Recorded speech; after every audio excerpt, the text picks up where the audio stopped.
ఈ రోజులో ఎప్పుడు వారు ఎలా మారిపోతున్నారో ఎవరికి అర్థం కావట్లేదు. అపవాది వారిని ఎలా లాగివేస్తున్నాడో మనకు అర్థము కావట్లేదు. కాబట్టి మనల్ని మనం ఎప్పటికప్పుడు దేవుని సన్నిధిలో పరీక్షించుకునే వారముగా ఉండాలి. ఎప్పటికప్పుడు మనల్ని మనము సరిచూసుకునే వారముగా, వివేచించుకునే వారముగా, ఆయన మార్గములు మనము ప్రయాణం చేస్తున్నామా, ఏ విషయంలోనైనా జారిపోతున్నట్టుగా అనిపిస్తున్నామా, అట్లాంటి విషయాలు మనం చాలా జాగ్రత్తగా ముందుకు సాగాలి. వాటికి చాలా ప్రాముఖ్యమైనవి దేవుని వాక్యమే కదా. మనిషికి యోగ్యమైన వాటిని దేవుడు చేసి పెట్టాడు.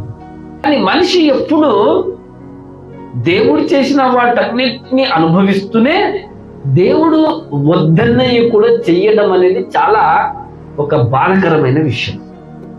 వాళ్ళకు నానా రకాల పళ్ళు ఉన్నాయి, చాలా ఉన్నాయి. ఒక్క దాంతో ఏమంతా ఒరిగిపోయేది?